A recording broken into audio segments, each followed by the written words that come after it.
Hi everyone, I know it's been a while since I've done a review of a video game, but I just really wanted to talk about Kena, Bridge of Spirits. If you don't know me, my name's Delilah, aka ASSASSINA-san.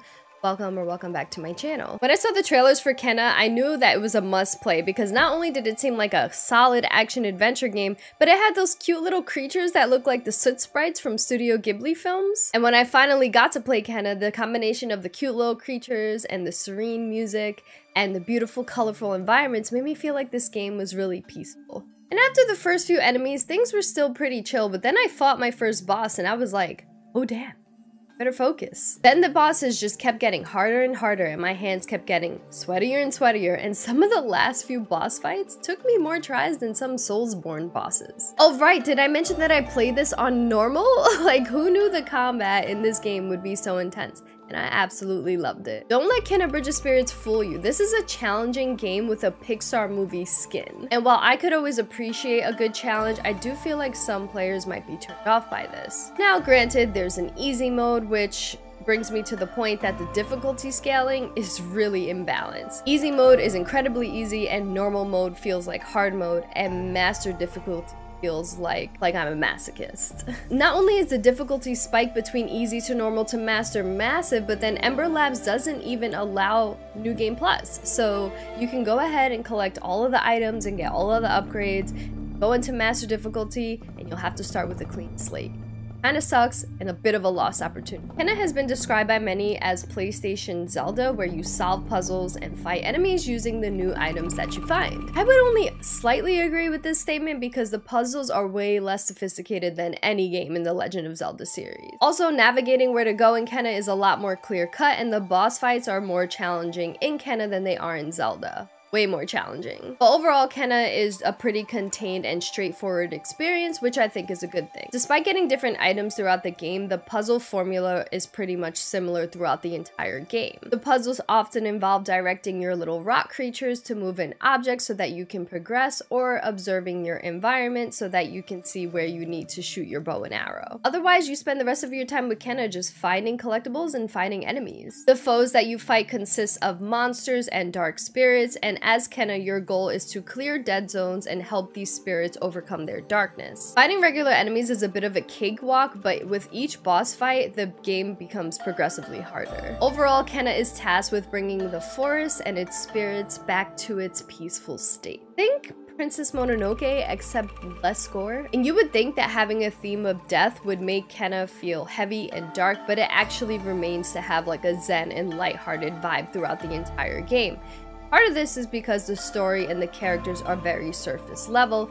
I kind of wish that they would have went deeper with the story and the characters. But it's still a serviceable story, it's just very safe. To be honest, Kena almost became my game of the year when I realized that every cute little rock creature that you collected follows you at all times. So by the end of the game, if you collect all of them, you'll have 100 rock creatures following you at all times. They perch themselves on ledges, or they sit in a nearby bowl all peacefully and cute. It's quite adorable. But what stopped Kena from becoming my favorite game is the surface level story, not very memorable characters, stiff combat, imbalanced difficulty, and somewhat antiquated controls. So what I mean by antiquated and stiff controls is that if there was something to jump on, you had to jump onto it from a very specific angle. If you were coming at it from the side, you just wouldn't be able to jump on it despite it being the same length. And some of the controls felt very reminiscent of like old school PS2 action-adventure games, but with graphics and animation up to snub with modern games. And keep in mind that at launch, Kena released with a $40 price point, which I think is more than worth it. Kena actually grew on me when I played it for the second time, and usually with games, it has the opposite effect where it kind of sours the experience a bit.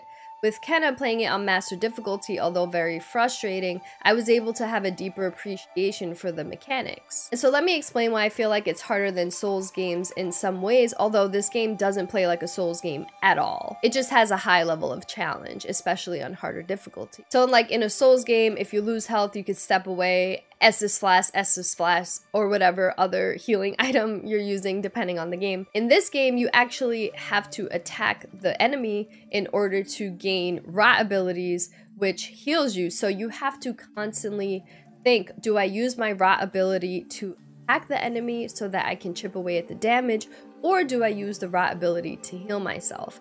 And having to make that decision in the midst of a challenging battle is quite intense. And it's something that I didn't really have to think about that much during my normal playthrough. Also, if you just want to enjoy this game and not be frustrated at all, there's an easy mode, and I hear it's really easy.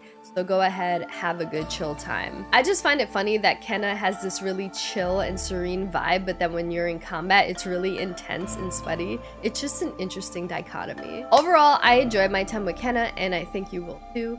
It isn't perfect at all, but the fact that this is Ember Lab's first game, their debut game, is incredible, and I'm so absolutely 100% going to follow them, and I look forward to seeing what their next project is. So that's it. Let me know what you thought of Kenna Bridge of Spirits if you played it. Let me know what difficulty you played it on and what you thought of the difficulty.